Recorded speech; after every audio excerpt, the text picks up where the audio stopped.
Despite its existence being relatively short-lived, the impact that Vine had on the internet cannot be overstated. Without it, we wouldn't have epic hood classics like My name is Jeff. and Only a spoonful. Vine was the jumping off point for a handful of prominent and despised creators, such as Liza Koshy, David Dobrik, and the Paul brothers. However, one of the most revered people to come from the Vine era was Cody Ko. What started as 6-second skits filmed in his bedroom turned into a successful career as a content creator, comedian, podcaster, and even rapper. He even launched his own subscription site for a network of fellow creators to make more income. People generally saw Cody as one of the most likable people on the entire internet. That is, until allegations of misconduct with a 17-year-old Tana Mojo were made public. Now, he's disappeared from the public eye, not saying a word about the controversy for months on end, leaving many wondering if he'll ever return. Born on November 22nd, 1990, Cody Ko was raised in the city of Calgary in Alberta, Canada, before eventually moving to North Carolina, when he was recruited to the swim team at Duke University. During his time in college, he joined a fraternity and DJ'd at parties on campus for easy cash. While he enjoyed his experience in his frat, he still regretted certain aspects of it, such as the time he trashed a vacation home he and members of his frat rented for a party. He also recalled becoming a different person when he went to college, saying that his friends and family back home barely recognized him. Despite this supposed shift in personality, he managed to flourish in his academic endeavors. In 2012, Cody graduated with a bachelor's degree in computer science, something he made quick use of. Cody began development on a free iOS app called I'd Cap That. The app basically added random comedic captions to any picture you uploaded. A simple yet effective concept at the time. It amassed over 4 million downloads and was the free iOS app of the week in May. But Cody wasn't interested in being a tech guru or becoming a CEO. Rather, he hoped this newfound success could get his foot in the door at a larger company. I really just want to learn from people who are in the industry right now and people who are successful. That opportunity eventually came when I'd Cap That was acquired by a Silicon Valley startup called iDiction. He purchased a one-way ticket to San Francisco and began working on the app he created as an employee. It was during this time that the 6-second video sharing platform Vine went public for the world to experience. Cody began uploading his own Vines in 2013, mostly reflecting the humor that was popular at the time. This just in, folks. I'm getting reports that Devin is gay. More at 11. I'm not gay. He slowly began to grow a following thanks to his comedic skits and managed to secure a partnership with Full Screen Media, a multi-channel network that was home to other clients like the Fine Bros and Rooster Teeth. And with that, he quit his job at iDiction to pursue content creation full-time. This coincided with an 8-month trip through Southeast Asia with his friend and the future founder of Cameo, Devin Townsend. It was during this time that Cody's early success turned into pure virality, when he birthed the 6-second auditions trend. Hi, my name is Cody, and today I'll be auditioning for the part of Mary Poppins. Let's go. Yeah, what's good, huh? This trend was even picked up by larger content creators at the time, such as Curtis Connor, which only aided in his personal growth. And by July of 2014, he had earned himself over 300,000 followers on Vine. By the beginning of 2015, they returned from their trip and moved to Los Angeles, where they began seeking work as software engineers. He managed to get himself a job as an iOS engineer for Victorious, which created and managed media apps for brands and influencers. And in the background, Cody continued posting to social media, and even managed to get his first big break in the entertainment industry, collaborating with Hannibal Buress to promote his show Why with Hannibal Buress. After 8 months in December of 2015, Cody left his job at Victorious to begin working at Fullscreen, where he wrote code for their monthly subscription streaming service. Working in a more content-oriented environment offered him more wiggle room to leave midday and pursue his own personal endeavors. Funnily enough, it was on his first day at the company that he realized the person he shared a cubicle with was a fellow Viner named Noel Miller, who worked for the company as a web designer. Having previously talked online, the two quickly struck up a friendship and even a content partnership, where they would create Vines together on their lunch breaks. Cody quit his job entirely in July of 2016, as he was making more than enough money from sponsorships to make content full-time. He continued posting to Vine until it was announced in October that the platform was shutting down. The end of Vine forced its creators to quit altogether or find new platforms to upload their stuff. Many moved to Instagram, as it had a relatively similar format and allowed videos up to 15 seconds. Cody, on the other hand, began focusing all of his attention on YouTube, a decision that would pay off greatly. He had already been sporadically uploading to his YouTube channel since 2014, with his content mainly consisting of short vlogs and Q&As. But when Vine died, he took an entirely new approach. While sketches and short comedic content did work on Vine, on YouTube, audiences had largely moved on from that trend, with Smosh and similar channels seeing declining viewership. What was performing well was commentary videos. This is what I like watching the most. Yeah. Yes, same exact thing. I would like H3. I would watch all the time. It's like, oh, well, I'll just do that. Yeah. Yeah, because I feel like nobody really even watches like comedy sketches on YouTube anymore. That's not really even a thing. Ethan and Ela Klein had built an entire career for making fun of bad content, inserting their own humor and short skit segments into the videos to make it their own. Cody saw a clear trend and decided to ride this wave. The earliest example of this was a video titled "F This Guy," where he criticized and poked fun at an Instagram user who was copying his content. All right, let's pick another one. Let's see. Creepy waiters. Here we go. Yeah, so I think I'm gonna do the chicken sandwich. And don't y'all have that like, special Don't you guys sauce? do like a special sauce here? Yeah, that's what you do. Yeah, I'm not I'm gonna do not that. get that. This guy. This Guy ended up being a short 3-part series where Cody reacted to people he found detestable, with the last episode featuring his good friend, Noel Miller. Noel and Cody had an undeniable chemistry, easily playing off of each other's personalities. And the videos also never felt too serious. It was more like sitting down with a few of your friends and making fun of a bad movie. This content far surpassed anything Cody had previously posted in terms of views, so he continued to upload videos with Noel, eventually culminating in their series, That's Cringe. I want a girl to be like, wait, how are you still single? Why are you wearing a fucking shirt that says Virginity Rocks on it? I hate to break it to this guy. Literally, no one is ever gonna say that. This series was easily Cody's most popular, with the top 5 most viewed videos on his channel being installments of the That's Cringe series. Their banter was so good, in fact, that they managed to convert some of their audience to other ventures, like the Tiny Meat Gang podcast. Episode 1 received nearly 800,000 views, which is massive for the launch of any show, let alone an hour-long unedited podcast. They also began releasing music under the same name, with a full EP titled Bangers and Ass releasing in early 2018. Cody and Noel were a dynamic duo like no other, making some of the most popular commentary content on all of YouTube. It seems like an inevitability that every time they uploaded, they were going to amass millions of views. With all of this overwhelming success, Cody eventually reached the 1 million subscriber milestone in May of 2018. Shortly after, TMG announced a nationwide tour where they got to meet fans and perform on stage. The Tiny Meat Gang podcast was so revered, they even managed to win Best Podcast at the 2019 Shorty Awards. We started this podcast after I got laid off from my job a year and a half ago. So fellow podcasters, unemployed with a bad opinion is a skill. Keep that in mind. While Cody had managed to build a reputation of respect and admiration, the same cannot be said for Jake Paul, who much like Cody moved from Vine onto YouTube after the platform's collapse. Jake had found himself consistently mired in controversy ever since he began uploading. His supposedly family-friendly content for kids was anything but, filled heavily with merch plugs, scams, dangerous stunts, and a plethora of innuendos not suitable for children. It seemed like every week Jake Paul was getting himself caught up in some form of controversy. And of course, commentary channels sunk their teeth into every bit of drama they could find. Cody was no exception, uploading a handful of videos critiquing and poking fun at Jake. It's not funny. It's not funny. It's just not funny. I know what you like, Savage. I know what you like, bro. Oh, man. Oh. Oh, the cringe is too real. Dude, I know what you like! It seems that Cody's uploads in particular struck a nerve, likely due to the millions of views he accumulated from making fun of Jake Paul. This prompted Jake himself to upload a video titled Confronting Internet Bully Cody Co. I'm about to confront like one of my biggest haters, 28-year-old wannabe comedian Cody Co. I'm not YouTube's hero. I'm not here to like save the day and like, you know, do like all this stuff. But this guy, Cody Co, is a bully. He's a cyber bully, and I fucking hate cyber bullies. Like, I hate it. It's the worst thing in the world. In it, Jake attempts to take a stand against Cody for what he describes as cyberbullying. It's very clear when watching the video that Jake isn't really concerned with the societal ramifications of cyberbullying like he claims. Rather, Cody had hurt his ego, with a video criticizing him receiving over 27 million views. This is further supported with very innocuous examples of Cody's quote-unquote cyberbullying, like making fun of Logan Paul for dressing up like a minion, or the infamous cum powder clip. Oh, dude, you're drinking cum powder? Oh!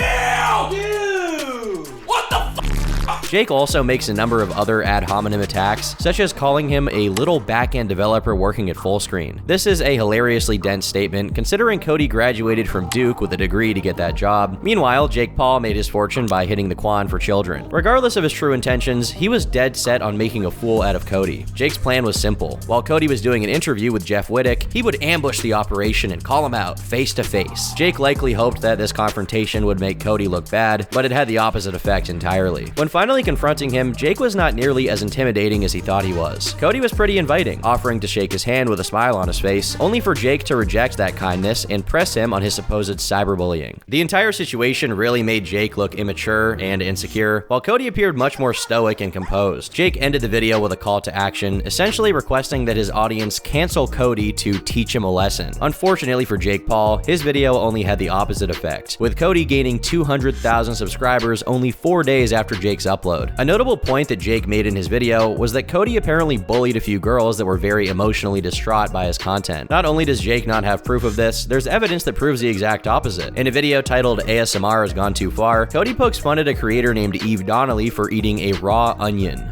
Look at that. That's the face of someone who has never felt pain before. I don't even think she has tear ducts. Eve took it upon herself to respond to Jake's stand against Cody, sarcastically pretending to be emotionally hurt by Cody's video.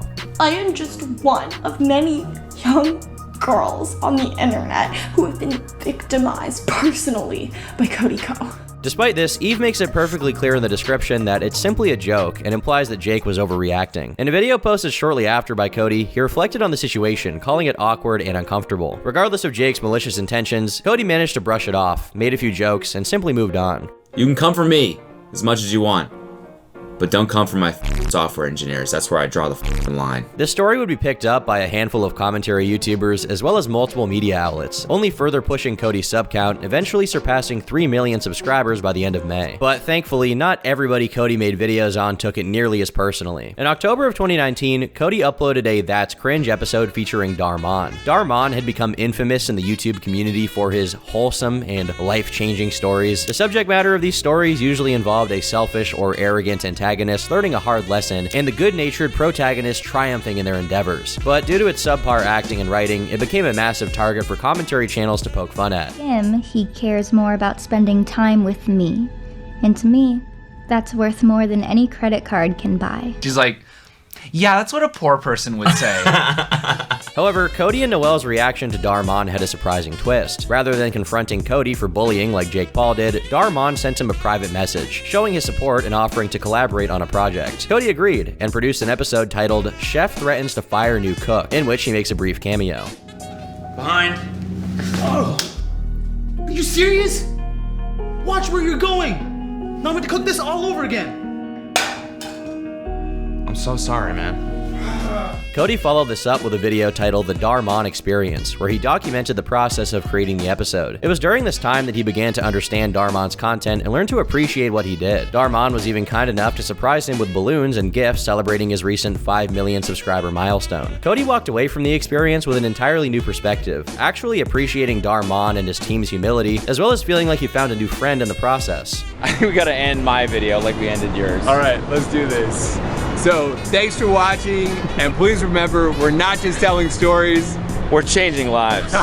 This entire situation only further proved that Jake Paul's notion of Cody being a bully was completely false. If anything, Cody demonstrated he was willing to talk to anyone he criticized and learn to understand them. He could have very easily continued to pump out content ridiculing Darman's videos, but instead he chose a much more positive direction. Notably, both of his run-ins with Jake Paul and Darman always ended with him on top, which ultimately solidified his already strong reputation even more. Cody's YouTube empire only continued to grow as the years went on, and it was for far more than just his YouTube videos. His efforts with Tiny Meat Gang grew to such a level that the operation expanded, founding TMG Studios in October of 2021. With this new studio, they signed a handful of other creators to produce podcasts on their network. TMG continued to thrive over the coming years, pulling in hundreds of thousands of views on YouTube and generating tons of revenue from their subscription service. They were even successful enough to get huge names like Post Malone and Mr. Beast to make guest appearances on the podcast. It's hard to deny that Cody and Noelle were seeing a level of success very few creators could even dream of. In December of 2021, Cody proposed to his girlfriend Kelsey, and the two later got married in February of 2023. This followed the birth of their son Otis. Cody had carved out the perfect life for himself, living in a $7.7 million home in Malibu, California with his new family. He was respected by his peers and admired by millions across the internet. Cody had cultivated a lighthearted and humble image, not afraid to poke fun at others or himself, and was viewed overall as a positive, funny, charismatic, and good-hearted person. But of course, I wouldn't be talking about any of this if the story ended here. In summer of 2024, a clip was uploaded to TikTok featuring Tana Mojo in a live recording of her podcast, Cancelled. In this clip, she's asked who had the smallest dick of anyone she ever slept with. Who's the smallest you've ever had sex with?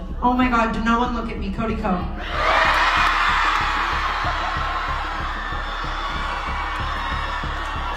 the videos. I can say that. I was literally 17. I can say that. What? Sorry.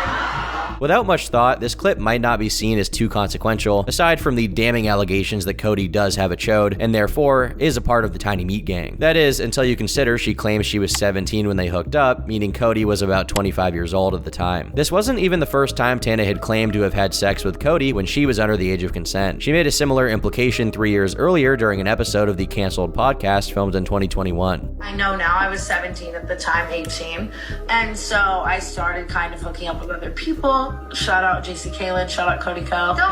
These allegations did not receive much attention at the time, and anyone who did pay attention to them was not convinced by Tana's claims. It's no secret that Tana Mojo doesn't have the best reputation, as she was involved in a handful of controversies that soured her public image. In 2017, she was featured in iDubbbz's Content Cop series, where she was exposed for using the N-word, despite previously criticizing iDubbbz for doing the same. You know you was good. Much like the rest of iDubbbz's victims, Tana's Content Cop episode drastically shifted her public image and inspired disdain amongst a lot of people who didn't already know about her. In 2018, after being banned from attending VidCon, she decided to create her own convention, TanaCon, where fans could have the opportunity to meet her. TanaCon was, for all intents and purposes, a complete failure. Due to poor planning on Tana's behalf, attendees were forced to stand in line for hours, getting third-degree sunburns and passing out from dehydration. This was likely due to the fact that the venue could only hold 1,500 people, yet over 5,000 tickets were sold. On top of these two major blunders, Tana is well known for her over-the-top storytime videos. All of these stories were greatly exaggerated, if not completely fake, which led many to doubt the authenticity of anything she said. That he f***ed me with a toothbrush. He f***ed me with a toothbrush. All of these factors, paired with the seemingly infallible reputation of Cody Co, led many to dismiss the allegations altogether. However, this second time around, people took it a bit more seriously, which prompted Tana to further expand on the situation in future podcast appearances. On June 21st, a new episode of the canceled podcast was uploaded, in which Tana, for the first time, elaborated on the details of her and Cody's entanglement. But it's everywhere all over the internet, and I know people want me to talk about it, and I'm gonna do my best right now, you know? To be 100% truthful, when I look back at the Cody situation, I definitely am like, why was he doing that? You know what I mean? And there were so many situations. There was a situation with Gabby Hanna at a Playlist Live where she pulled him aside and told him like, yo, she's 17. And then we still went and hooked up. And I can look at that and be like, what the f were you doing that? This fact seems to be corroborated by Gabby Hanna herself, who told the story with Tana and Cody's names left out. One time, I told a guy, I saw him making out with a girl at a party who was underage, and I pulled him aside and I was like, hey man, you probably don't know, I know she like looks a little older, she's underage, watch it. And he's like, oh my God, thank you for telling me.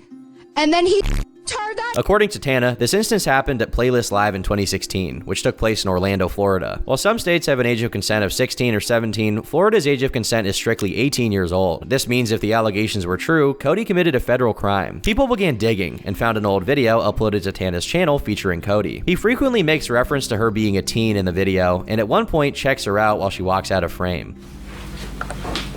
Alright, so what's up guys, it's Tana Mojo. She knows a whole bunch of slang and cool words because she's, you know, a teen, whatever. So I'm here basically just to learn some teen slang, right? So do you want to...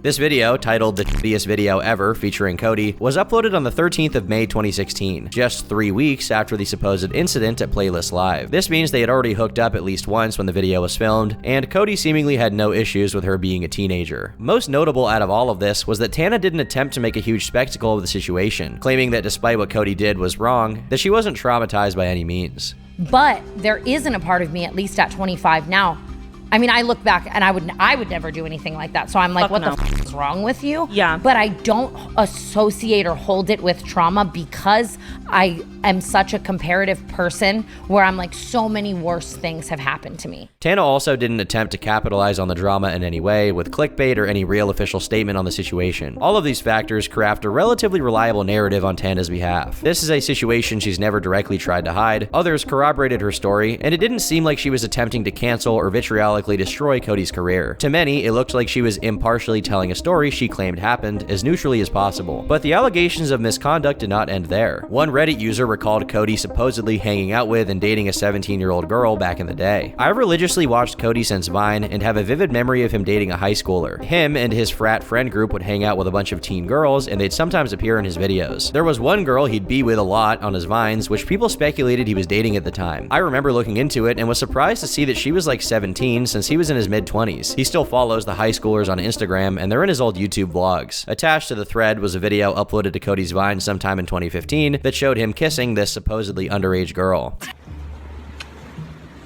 Oh, it didn't work. Kinda.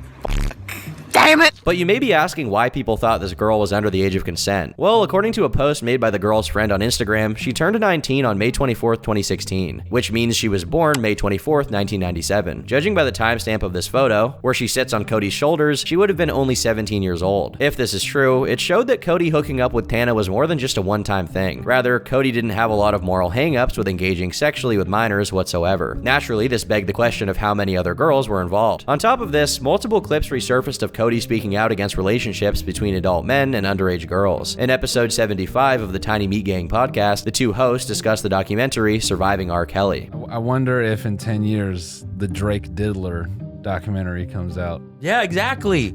Exactly. That shit with Millie Bobby Brown. That and the other girl, that model that he was commenting on her pictures when she was 16. Yeah. Everybody's a diddler, man. What the fuck? Man, that shit made me want to vomit. Which? R. Kelly being 31 and like charming up 17-year-old girls? That's weird as fuck. Another clip from episode 122 shows the duo talking about Jerry Seinfeld's underage girlfriend. I don't even know. Jerry Seinfeld? Oh, yeah. That shit? Yeah, you got to straight up. He publicly dated a teenager. A teenager for like a while. Took her to a baseball 16, game. 16, what? Something like that? Yeah, 17.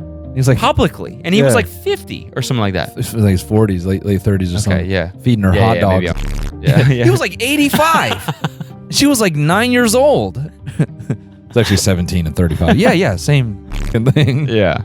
According to Cody himself, a grown man having sex with a 17-year-old girl is weird, which further made people question why he would be willing to do anything with Tana if he knew it was wrong. Another extremely important detail some felt necessary to point out was Cody's association with Colby Leachman, a longtime friend he met in college. This story initially gained traction on the Cody Co subreddit, where a user said, "Hey y'all, I tried posting before, but I think it got taken down for drama. I'd like this post to be left up so we can all discuss the accusations. I love Cody Co and have been watching him as long as I can remember, every video. However, now that there's news and some controversy, I'd love to hear other Cody's fans' opinions on this. And to the mods, stop taking down posts about this and saying it's drama." In the responses, one user said, "I want him to address why he continues to be friends with someone who assaulted a woman. The evidence that it happened, even without a conviction, is strong. He videotaped himself doing it. Why would you ever want a man like that around your spouse or your family?" A second user repeated this sentiment, saying, "Colby Leachman actually assaulted at least 2 women according to the judge presiding over the lawsuit against Duke University. Watch the mods remove this fact that you can find on public news websites and court records databases for drama." The instance these users are referring to comes from a 2016 lawsuit involving Colby Leachman. On March 6, 2011, a female university student named Ariana Kwayumi was allegedly drugged and taken advantage of by Colby. After assaulting the woman at his stepfather's house, he apparently moved her to his dorm room, where he invited his friend Brian Self to also take advantage of her while she was heavily sedated. Colby recorded Brian's actions on a smartphone and showed the video to a few people in his frat. The next day, Ariana apparently woke up with bruises and indications of sex, but had no recollection of what had transpired. She visited the school's medical center, but left before she saw anyone. She did, however, leave anonymous notes to her resident advisors that someone had assaulted her. However, she omitted both her and the perpetrator's names from the messages. It's likely that the young woman had no intentions of going forward for the time being, until the school's campus police had received reports of 2 instances of misconduct. During their investigations, where they interviewed a handful of students, they identified Colby Leachman and Brian Self as the potential perpetrators. While being interviewed, both of the young men claimed the activity was consensual. When asked about the young woman mentioned prior, Leachman lied to the police and claimed the sex act was not videotaped, only to later admit to it after his phone was searched and the video was found. However, he lied once again, claiming the young woman was a previous girlfriend of his. In the video, she can clearly be heard requesting that it not be videotaped. However, she doesn't directly object to the sex itself. When interviewed by the police, the woman claimed she had no recollection of any activity the night prior, nor did she consent to it. She requested police continue to investigate and follow follow up with her once her finals were over. In June of that year, the Associate Dean of Students, Stephen Bryan, began investigating the situation. He considered disciplinary action on the basis of alcohol use, disorderly conduct, and unauthorized photography. However, he didn't reference anything relating to sexual misconduct. Duke admins reached out to the woman, requesting her cooperation to move forward with disciplinary actions for sexual misconduct. However, she informed the school she didn't want to be involved in the case and didn't want to speak about the incident. So, in November of 2011, a formal warning and reprimand was issued to Colby for two aspects of the Duke alcohol policy. The school dropped the sexual misconduct investigation due to an apparent lack of cooperation on the supposed victim's behalf. The woman took a leave of absence in the spring of 2012, at which point she decided she wanted to file an official police report and was ready to testify in court. However, she did not follow up on the additional steps when she returned in the fall of 2012. That being said, she did eventually submit a written statement accusing Colby Leachman and Brian Self of non-consensual sexual activity in March of 2013. No contact orders were put in place against the two men, and investigations began. When the case was presented to the police, the county's district attorney declined prosecution, and the police never charged either men for their crimes. Duke hired a clinical psychologist named Celia Irvine to investigate the allegations and prepare a detailed report of her findings. Her report was ultimately insufficient, with the court noting a lack of evidence that the victim was impaired during the event and inconsistent details of the events that transpired. Colby was placed on probation for his remaining time at Duke due to violating Duke's unauthorized surveillance and photography policy, but he was never formally charged by the cops for his alleged assault. This is what sparked the lawsuit against Duke University, with this woman believing her trial and investigation was mishandled by the school due to negligence. It's also worth mentioning that Colby's parents were both employed at the school, with his stepfather being the school's provost. While there's no evidence the scandal was swept under the rug due to this factor, the idea most certainly isn't off the table. The judge's final verdict on the lawsuit states, while reasonable people might think that more serious consequences would have been appropriate for the two students who took part in the non-consensual videotaping of a sex act with another student, and thereafter showed the video to other people who lied to the police about the video, and who even under their version of the facts behaved horribly to Miss Kwayumi and at least one other woman, this court does not criticize Duke's disciplinary decisions. And while one can second guess certain aspects of Duke's failures to act in 2011, the court does not evaluate Duke's conduct with the benefit of hindsight or in a vacuum. Essentially, despite no wrongdoing being found on Duke's behalf, it is undisputed that some form of misconduct did in fact take place with Colby Leachman, despite no convictions or arrests being made. There seems to be no argument from any reputable source that a sexual assault didn't occur, so people found it very strange when Cody was openly associating and still friends with Colby despite these troubling behaviors. Colby can be seen in the background of Cody's vlogs as early as 2016.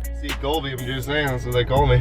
Call you backseat Colby. No one calls you that. No one's ever called you that. Again, main bitch, Colby in the back. More recently, Colby was seen at Cody's wedding ceremony, meaning that after all of these years, the two remained close. While Colby's actions don't inherently reflect Cody, it is very troubling that Cody openly hangs out with someone who likely drugged and potentially assaulted a young woman at the same college he attended. It's almost certain he had some knowledge of the situation given he went to Duke, and he didn't seem to have a problem with rubbing shoulders with him over 12 years after the incident. Despite the shocking details of this situation, the story didn't receive much coverage aside from the H3 podcast and a few posts on Reddit and Twitter. Smaller commentary channels did cover the story, but larger figures and close associates like Drew Gooden or Danny Gonzalez hadn't spoken out about the situation. That was until commentary YouTuber D'Angelo Wallace uploaded his video, An Uncomfortable Conversation About Cody Ko. Let's have an uncomfortable conversation. Someone has been alleging for years now that you, one of the largest commentary creators on YouTube, knowingly committed a crime against her when she was a minor, but YouTubers and viewers alike are ignoring and discrediting these allegations solely because the person making them happens to be an unlikable woman online, Tana Mojo. D'Angelo's video sought to shine a spotlight on the situation, while simultaneously calling out those who swept it under the rug, including Cody himself. But the reason it hasn't caught on yet, despite all of this, is that none of your friends,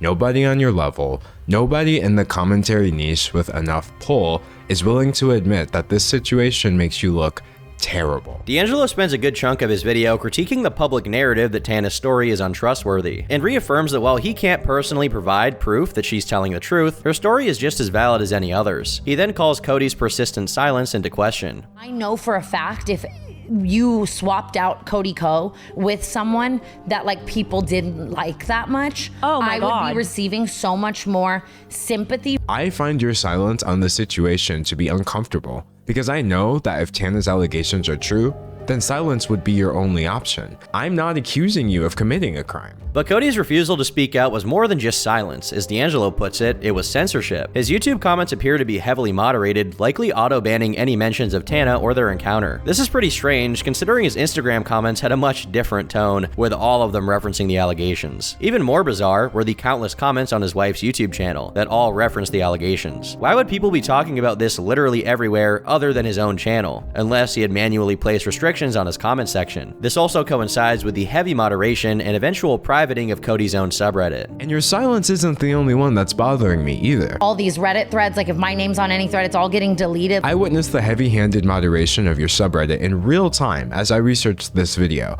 I would refresh the page and posts would suddenly be unapproved by moderators after racking up hundreds of comments, removed because they could, quote, instigate drama, or more commonly, just locked and or removed with no reason given whatsoever. D'Angelo's video was not insignificant by any means. In fact, it was the catalyst of Cody's fall from grace. The notoriety this video received coincided with numerous other content creators finally speaking out about the situation. Fellow commentary YouTuber Jarvis Johnson released a statement in response to D'Angelo's latest video. These Cody Co allegations are serious and the actions described are disgusting.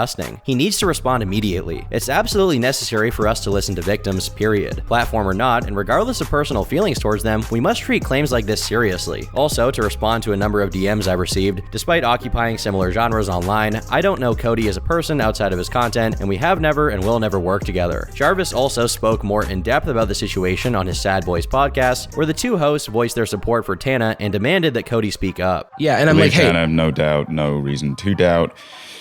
Pressure on Cody to make a statement, even if he wants to challenge it, say something, because the cowardly approach is the one that benefits him the most and benefits the worst reactionaries. Brittany Broski, someone who had collaborated with Cody in the past, also took to her Instagram to post the following statement. I am crushed to learn about the Cody allegations. If it's proven to be true, then that's extremely upsetting as a collaborator and longtime fan. I find all of this disturbing, inappropriate, and just flat out disappointing. Some felt as though this statement in particular wasn't enough, simply referring to them as allegations and not directly calling Cody out. Gabby Bell, a commentary YouTuber with over 1 million subscribers, called Cody out directly on her Instagram story. Commentary of all genres should not be a boys club. I'm not gonna sit my ass here and pretend like Cody didn't take advantage of a 17-year-old girl when he was 25 and then ignore and silence it. Cody, say something. Another popular YouTuber, Chad, responded to a claim that Tana was simply clout chasing drama that was 9 years old, saying, 9 years is a long time to y'all until it's the age gap between Tana and Cody Co. Even the most popular commentary channel on the internet, Moist Critical, covered it on his channel shortly after D'Angelo's video. Cody Co absolutely should come forward to explain all of it, and if there is another side to this story, tell it. If it's wrong, set the record straight. It's a very upsetting story here that at the very least needs to be addressed by Cody publicly. In less than a week since D'Angelo's upload, the video gained over 2 million views. While Cody did see a drop of 30,000 subscribers when the allegations were first brought to light, D'Angelo's video really sped things up, prompting nearly 300,000 people to unsubscribe from his channel in July. A clear statement that this time, the allegations were being taken much more seriously, with users flooding his subreddit and airing out their grievances over the situation. This ultimately caused the moderation staff to private the subreddit, and it remains private as of the recording of this video. Other creators that Cody directly partnered with began to cut ties as well. The channel Cut is a YouTube channel well known for their Guess Who, Truth or Drink, and The Bottom series. They found massive success in recent years with a lot of help from Cody's reactions. They even personally co-signed Cody in the comment section of one of his videos, which eventually led to a full-on partnership. Cody featured in a handful of their uploads, such as the time he voiced the button in one of their installments. Ow, ow. All right, that was the first actually funny thing I've done. Ow in a good way or in a bad way? Maybe both. Okay. Despite the success that he had brought them in their frequent collaborations, Cut has since quietly removed all of their videos featuring him from their channel. On top of that, one of the podcasts TMG Studios had recently brought into their operation announced they were cutting ties and were going to be independent moving forward. Cody at this point was facing a lot of damning allegations. Claims that he had sex with an individual under the age of consent, had a public relationship with a different individual who was under the age of consent, censored criticism and speculation related to these allegations, and openly associated with someone who is more than likely a predator. Of course, with no other option, Cody would be forced to respond. Just kidding. Rather than clear the air in regards to these severe claims, Cody felt it was more important to drop some sick beats at a DJing gig in Las Vegas. That's right, rather than responding in any form, Cody quietly went to Vegas to perform as a DJ, where the crowd gleefully cheered his name. 1, 2, and they were seemingly unaware of anything happening online. People were obviously not happy with this. In the face of career-ending allegations, Cody was choosing silence, censorship, and dropping the bass for white girls in Las Vegas. However, TMG Studios did eventually publish a statement. Hi everyone, we want to start by thanking you all for your patience while we were working to figure out the best path forward for the studio. As we enter into this next phase of the studio, we wanted to let you know that Cody will not be involved in the day-to-day operations at TMG. What has transpired over the past few weeks is a personal issue for him, and Cody wants to remove any effect this is having on your professional and personal lives and the work you and our other hosts have done to make TMG Studios so successful. Noel will continue to lead the team. His top priority remains the life and growth of the studio and his talent. Our audience sees your hard work every week and we want that to continue. They deserve it and so do you. We've built something truly special and he's committed to keeping that alive and well. Sincerely, Cody and Noel. Many fans of the podcast were disappointed with this statement for a number of reasons. For starters, the response was hidden behind a paywall rather than being publicly posted for anyone to freely read. The statement also makes it clear that while Cody is stepping back in a public sense, he's still an active member of the company and will continue to work on it behind the scenes. TMG Studios took a brief hiatus to readjust before returning in August. In the first episode since Cody's departure, Noel makes a brief yet very vague statement on the situation. I'm not in a position to speak about the situation. And at this point, really, the thing I have to focus on is how to move forward. Despite not directly clarifying or denouncing what Cody was accused of, many fans of the show expressed sympathy for Noel, as he definitely experienced a lot of repercussions for the situation. The last notable event came in late August. In a moment of brief comedic relief, someone managed to gain access to Cody's Spotify artist profile and uploaded an AI-generated song titled I Did It All. I did it all and I don't regret it. No apologies, don't forget it. Playing the DJ set in Nevada. I could care less about the drama. I feel like, wait, no, I got a lot in common with Drake. What's even more bizarre is that an individual named Turkey Thomas is credited as the source for this song. As funny as it would be to to hack this guy, I promise I have nothing to do with this, okay? I'll put my right hand on a box of Mr. Beast skibbity slicers and testify in court. This is slander, and I won't stand for it. Regardless, in the months since this whole ordeal, Cody has stayed radio silent, aside from the occasional DJ set announcement or a post made to his fitness account. Cody's ultimately refused to speak out, and it's unclear if he ever will. While his silence has mostly blown up in his face, some of his most dedicated supporters still stand by him, eagerly waiting for his return. It's not often that you see the best of the best fall. Typically, when large and revered content creators have their momentary slip-ups, they're able to bounce back with no real issue. But the downfall of Cody Co was no minor slip-up. Rather, it was a deep, dark secret that was destined to come to light one day. It draws into question what kind of skeletons hide in the closet of your favorite unproblematic creator. The downfall of Cody Co is a cautionary tale that some of the most trustworthy individuals may also have the most to hide. I've been Turkey Tom, thanks for watching, and until next time, leave me alone.